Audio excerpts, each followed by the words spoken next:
सिंहादेकं बकादेकं षट्चुनस्त्रीणि गर्दभात् वायसात् पञ्च शिक्षेत चत्वारि कुक्कुटादपि सिंहादेकं बकादेकं षट्चुनस्त्रीणि गर्दभात् वायसात् पञ्च शिक्षेत चत्वारि कुक्कुटादपि सिंहादेकं बकादेकं षट्चुनस्त्रीणि गर्दभात् वायसात् पञ्च शिक्षेत चत्वारि कुक्कुटादपि प्रभूतमल्पकार्यं वायो नरः कर्तुमिच्छति सर्वारम्भेण तत्कुर्यात् सिंहादेकं प्रकीर्तितम् प्रभूतमल्पकार्यं वायो नरः कर्तुमिच्छति सर्वारम्भेण तत्कुर्यात् सिंहादेकं प्रकीर्तितम् प्रभूतमल्पकार्यं वायो नरः कर्तुमिच्छति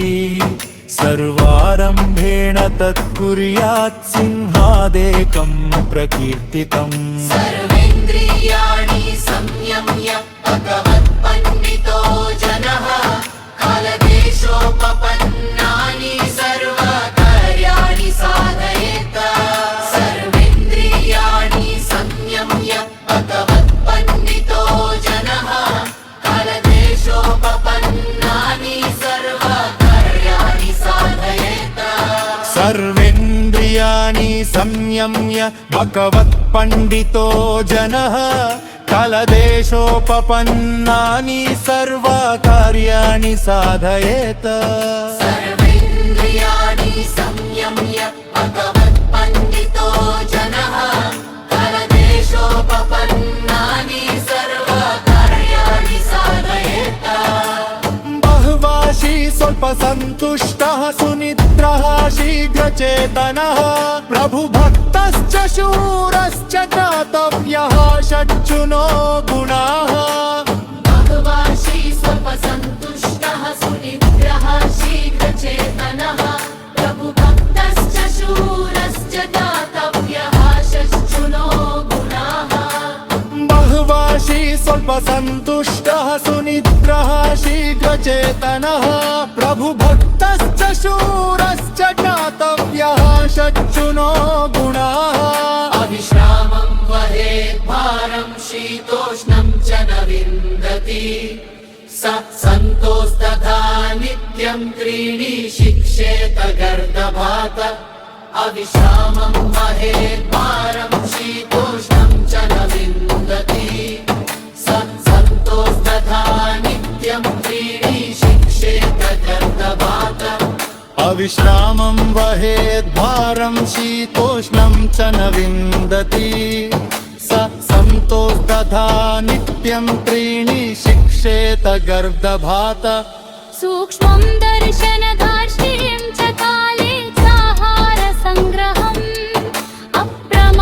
अप्रमादमनालस्यं पञ्च शिक्षेत वायसात् सूक्ष्मं दर्शनधार्ष्ठ्यं च काले चाहारसङ्ग्रहम् अप्रमादमनालस्यं पञ्च शिक्षेत वायसात् सूक्ष्मं दर्शनदर्शनं च काले चाहारसङ्ग्रहम् अप्रमादमनालस्यं पञ्च शिक्षेत वायसात् युद्धं च प्रातरुत्थानवं भोजनं सह बन्धुभिः स्त्रियमापद्गतां रक्षेत् चत्वार्येतानि कुक्कुटात् युद्धं च प्रातरुत्थानं भोजनं सह बन्धुभिः